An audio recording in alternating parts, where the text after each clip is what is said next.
बिस्मिल्लाहिर्रहमानिर्रहीम। अस्सलाम वालेकुम नाज़रीन, मैं राजान सीर, आप देख रहे हैं RNN डिजिटल मीडिया। नाज़रीन, अमीर बिलाज टीपू के केस के हवाले से इंतहाई अहम जो है वो शवाहिद और ख़बरें सामने आई हैं जो कि आपके साथ शेयर करूंगा। सबसे पहले बात करेंगे कि अमीर बिलाज को मौके के ऊपर कितनी जो है वो फायर लगे थे। सोशल मीडिया के ऊपर जो ख़बरें गर्दिश कर रही हैं वो कितनी सच हैं और कितनी झूठ हैं, और इस मौके के जो गवाह हैं जो कि शहादतें देते हैं, जो मुल्ज़मान को जो है वो शहादतों के बाद सज़ा तजवीज़ की जाती वो कहाँ हैं, और गोगी जो भट्ट है क्या वो गिरफ़्तार हुआ है या उसने अपनी पेशी जो है वो पेश की है पुलिस को। इस हवाले से इंतहाई अहम ख़बर जो है वो सामने आई है। इसके अलावा कहा यह जा रहा है कि बिलाज जो है, अमीर बिलाज टीपू, वो अपने ही मुहाफ़िज़ों की फायरिंग से मारा गया। इसकी क्या हकीकत है? एहसन शाह जो है क्या उसको सज़ा मिल पाएगी या वो बरी हो जाएगा? इसके अलावा पुलिस का तज़ाद सामने क्यों आया है?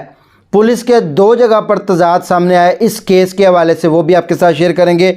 और इसके अलावा जब वहाँ पर अंदर वाक़या रूनुमा आता है शादी वाले दिन, तो बाहर जो है वो फायरिंग करने वाले, अफरा तफरी मचाने वाले कौन लोग थे।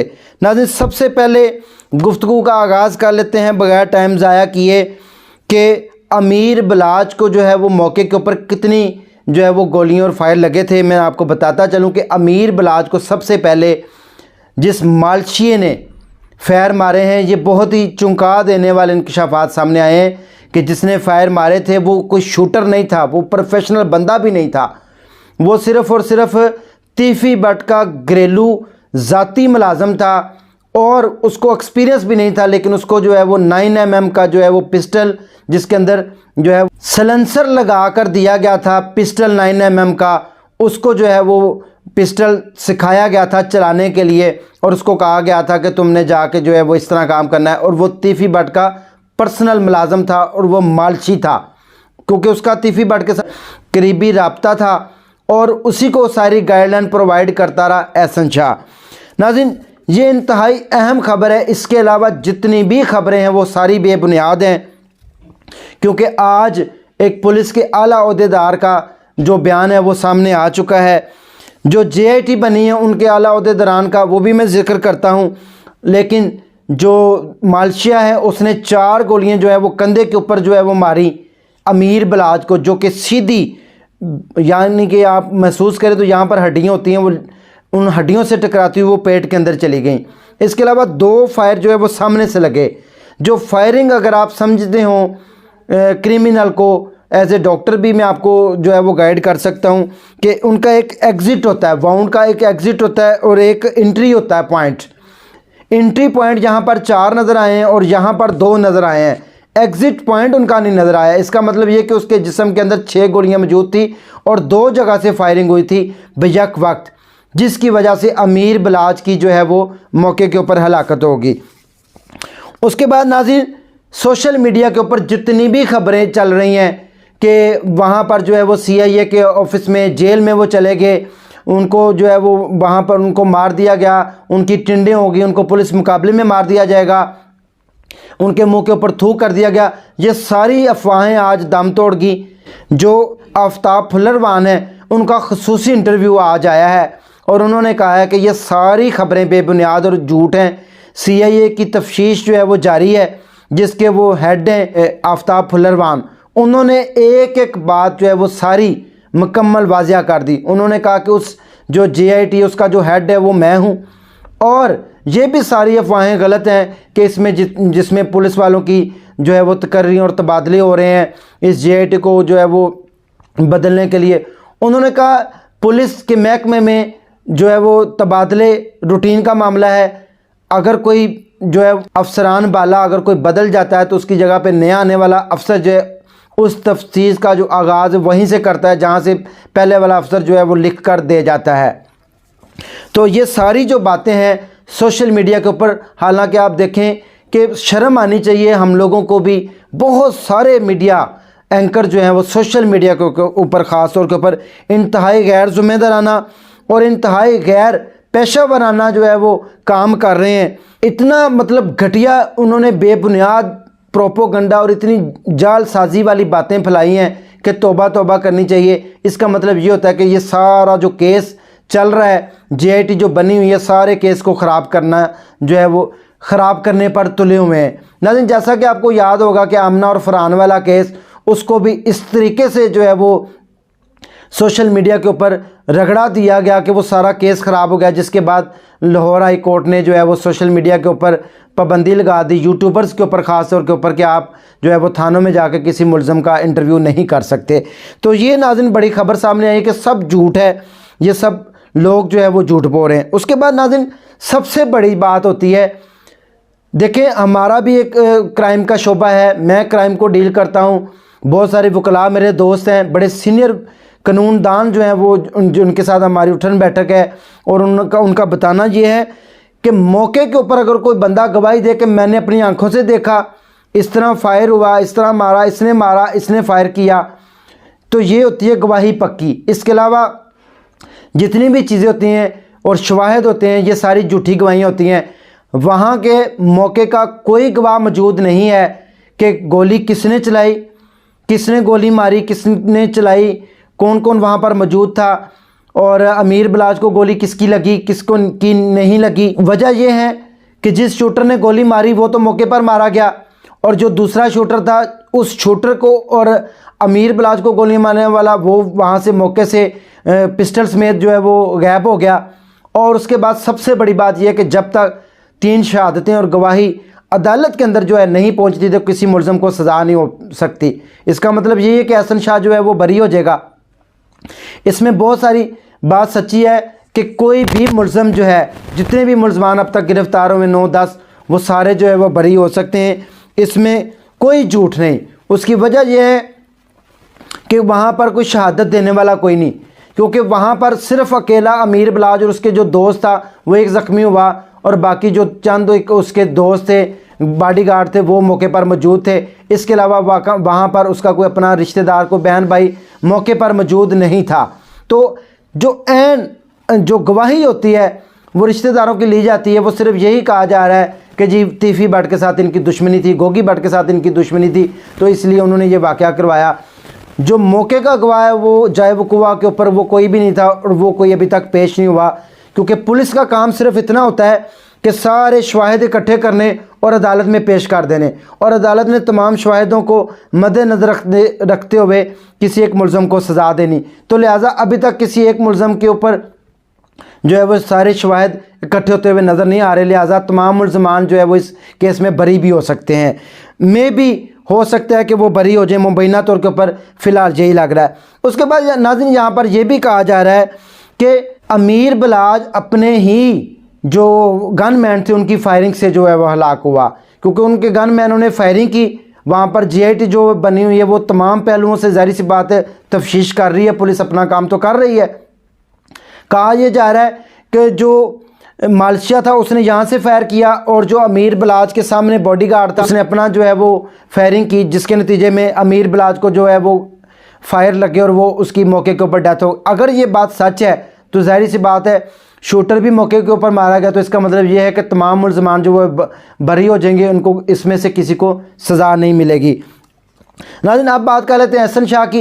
एहसन शाह के ऊपर जो इल्ज़ामात लगाए जा रहे हैं वो अभी तक सारे बेबुनियाद हैं, और एहसन शाह के बारे में ये भी सारा कुछ झूठ निकला है कि एहसन शाह की हवालात में टिंड कर दी गई है, उसको पुलिस मुकाबले में मार दिया जाएगा। मैं आपको यहाँ पर यह भी बताता चलूँ कि ना तो एहसन शाह की टिंड हुई है, ना उसको पुलिस मुकाबले में मारा जाएगा, ना किसी और मुलज़म को पुलिस मुकाबले में मारा जाएगा। सारी बातें झूठ निकली हैं।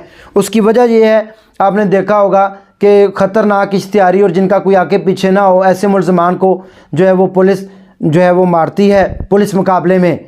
जिनका मुकदमा चल रहा हो, जो खुद पेश हों, या जिनके ऊपर हाई प्रोफाइल JIT बने, तो ऐसे मुलज़मान को कभी भी पुलिस नहीं मारती। मैं आपको ये बड़ी जो है वो क्रेडिबिलिटी के साथ जो है बड़ी इंतहाई अहम जो है वो ख़बरें दे रहा हूँ।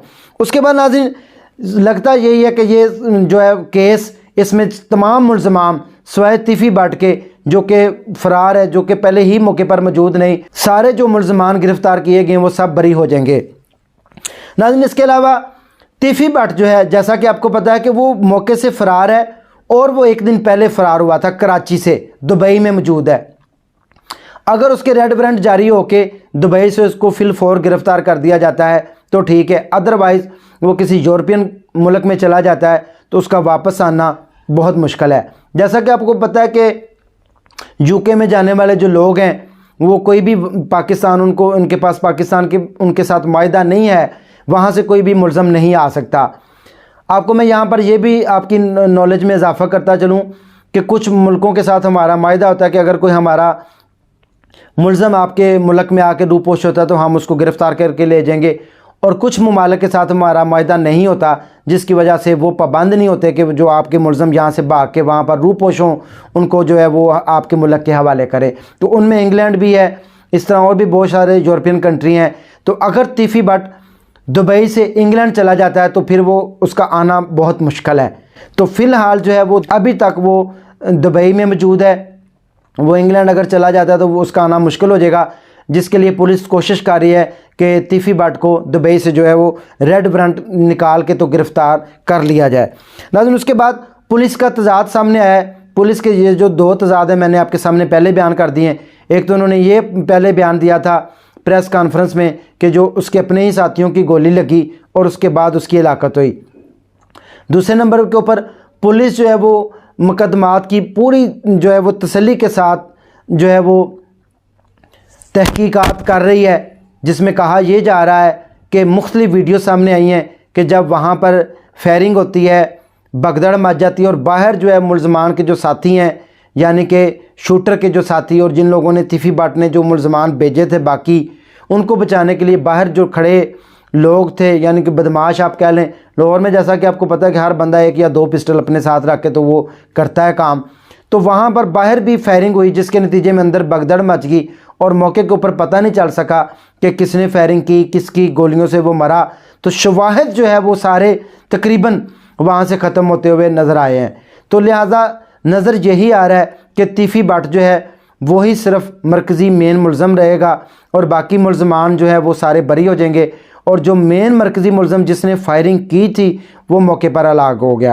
नाज़रीन, उसके बाद बात कर लेते हैं गोगी भट्ट की। गोगी भट्ट जो है वो उसने आके अपनी गिरफ़्तारी खुद पेश की है। गोगी भट्ट ने कहा है इस केस में मैं बेगुनाह हूँ, मेरा कोई कसूर नहीं, इस केस से मेरा कोई लेना देना नहीं, मैंने अमीर बलाज को बिल्कुल नहीं मारा, मैंने कोई बंदा हायर नहीं किया, ना ही मैंने किसी को कुछ कहा है, ना ही मैंने किसी से कोई सुपारी ली है, ना मैंने किसी को कोई लिया दिया है। तो लिहाजा इस केस में मैं बेगुनाह हूँ, ये मैं मौजूद हूँ, आप मुझे गिरफ़्तार कर लें। जिसके बाद सीआईए पुलिस ने उसको गिरफ़्तार कर लिया है और वो सीआईए पुलिस की कस्टडी में है, लिहाजा वो भी बरी हो जाएगा। वजह यह है कि उसके ख़िलाफ़ शवाहिद तो मौजूद नहीं है। तो गोगी भट्ट ने जो अपनी गिरफ़्तारी पेश की, इसका मतलब ये है कि गोगी भट्ट जो है वो फौरी तौर के ऊपर बरी भी हो जाएगा और इस केस में बाकी भी जो मुलज़मान हैं वो भी बरी होते हुए नज़र आ रहे हैं। जब तक तीफी भट्ट नहीं मिलता और जब तक कोई बंदा इकरार जुर्म नहीं करता या जब तक तमाम शवाहिद और शहादतें सामने नहीं आती, तब तक ये सारी बातें कहनी कबल वक़्त हैं। नाज़रीन, एक जो JIT बनी है उसके जो हेड हैं उनका नाम है आफ्ताब फुल्लरवान।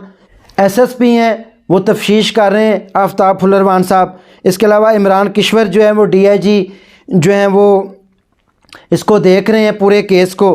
तो इसमें 2 DSP भी हैं, 2 SSP भी हैं जो JIT बनी है। एक जो है वो DSP डिफेंस से उनका तल्लक है और एक DSP साहब जो हैं उनका तल्लक रायविंड से है। दूसरे जो SP साहब हैं उनका तल्लक मॉडल टाउन से है और दूसरे जो SP साहब हैं उनका तल्लक गुलबर्ग से है। तो नाज़रीन, ये सारे लोग मिलके तो JIT में काम कर रहे हैं और उनका कहना ये है कि हम दिन रात इसके ऊपर फोकस करके काम कर रहे हैं। अभी हमारे पास इतने शवाहिद इकट्ठे नहीं आए कि हम किसी को भी मुलज़म करार दे सकें। और पुलिस का काम ये नहीं होता कि किसी को मुलज़म जो है वो करार दे दे। पुलिस का काम ये होता है कि तमाम शवाहिद इकट्ठे करके जो गिरफ़्तार मुलज़मान हैं उनको और शवाहिद को अदालत में पेश करे और उसके बाद जो फ़ैसला करना होता है वो अदालत ने करना होता है। तो नाज़रीन, ये हैं बिल्कुल ताज़ा तरीन नई अपडेट्स मालूमात। मज़ीद इंशाअल्लाह ताला इससे रिलेटेड जो भी खबरें आएंगी वो आपके साथ शेयर करेंगे। लेकिन मैं करता हूं कि लोगों को गुमराह नहीं करना चाहिए, एक ज़ाब्ता इखलाक होना चाहिए कि सोशल मीडिया के ऊपर भी जो जिसके मुंह में आता है वो उठ के जो है वो केस भी ख़राब कर देता है। तो उनके लोगों के ज़हन जो है वो भी ख़राब कर रहा है, लोगों को गुमराह भी कर रहा है। और ख़ास तौर के ऊपर ऐसे जो केस होते हैं हाई प्रोफाइल केस, वो भी जो है वो उसको ख़राब करने की जो है वो कोशिश की जाती है। तो कोशिश किया करें कि ऑथेंटिक ख़बर जो है वो सुना करें, ऑथेंटिक लोगों को देखा करें, बाकी जो है अफवाहें उनके ऊपर आप ध्यान ना दिया करें, ताकि आपको बिल्कुल रियलिटी और जेन्युइन चीज़ जो है वो सामने आ सके। दीजिए इसी के साथ इजाज़त, नेक्स्ट समय दोबारा मिलेंगे। अल्लाह हाफिज़।